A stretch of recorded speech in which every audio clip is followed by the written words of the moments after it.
Sorry. Am I saying hello? My name is, or just saying my name is Larry Franklin? Okay, go. All right, go. All right, go. My name is Bruce Olson, and I am a Nebraska farm kid. Hello, my name is Larry Franklin. I was born and raised on the west side of Chicago, Illinois.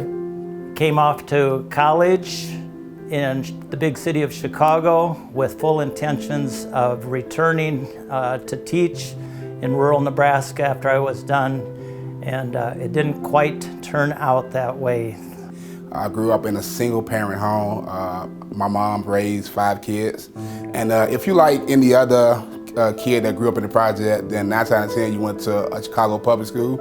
I began my teaching career in the northern suburbs of Chicago. Then all of a sudden I decided to give the Chicago public school system a go. I thought I knew city kids and teaching, and all of a sudden the Chicago public school had a situation that was completely new and different for me. I don't remember a lot from my kindergarten through 3rd grade, but one incident I do remember was my 3rd grade teacher. And I remember her coming to me and saying, "Hey, I kind of noticed, you stutter," but that was it. Like, never gave me any help. Never came to me, asked me that again. I actually wanted the help, because I was very quiet, and one of the reasons I was quiet because I knew I couldn't speak very well. There were a lot of fatherless homes in the students that I had. There was a ton of drug abuse, a ton of gang influence, a whole lot of factors that meant that children that would arrive ordinarily for an education were arriving distracted and with a whole lot of other things on their mind. Half of them was already in gangs, half of them was selling drugs already, and I was just in the middle, just there. I was in a classroom with 30 students and teachers, but I still felt alone. I felt like did nobody understand me.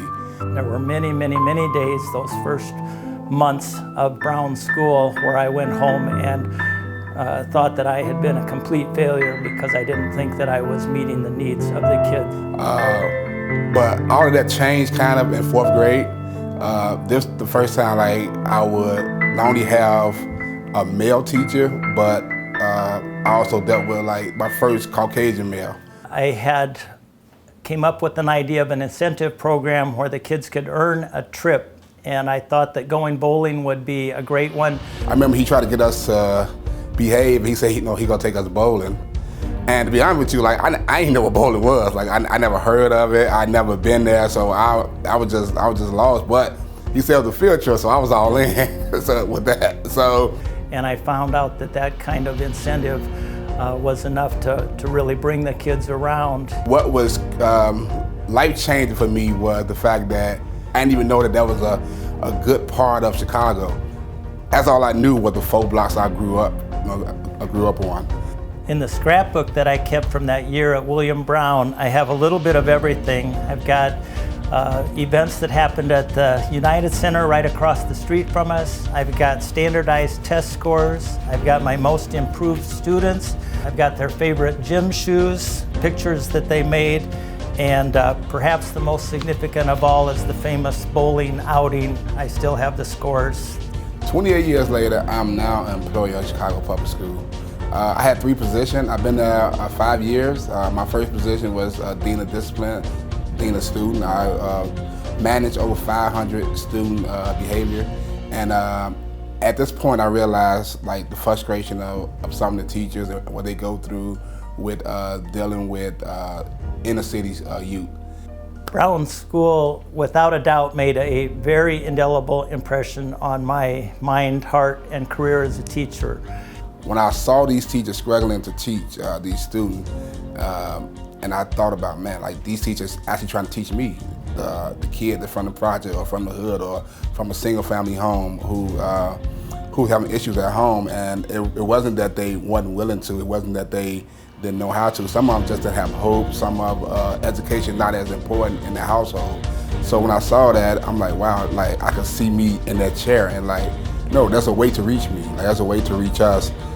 So I felt like if I could put that in a book for teachers to understand that then the student would be successful, the teacher would be successful, CPS would be successful. I always wondered what kind of influence I had made, because I knew those kids had certainly touched my life, and I had hoped that I might have made a small measure of that on theirs. So I wrote this book. It's called FranklinCMS, Franklin Classroom Management System. The subtitle of this book is, if you can't teach discipline, you can't teach anything. I see a lot of teachers trying to teach math, English, and reading over a classroom full of misbehaved students. So teachers can't effectively teach it if the students are not properly in their seat, ready to learn like students. The first chapter, I let the readers into my life. I wrote about me as a student, as an inner city student, and my experience with the teacher, and how some teachers I felt was very, very supportive, where a lot of them I felt like didn't really get me. I also wrote about me as a parent and how I had to advocate for my children at CPS. But most importantly, I talk about just my experience as an employee and how I was able to manage over 500 students' behavior a year and be successful at it. My hope for this book that it will give teachers hope that they can make a big impact on their students. Teachers, think about all the students that you taught. And if all the students that you ever taught would write a book, would you make that book? If so, would they say that you had a big impact on their life?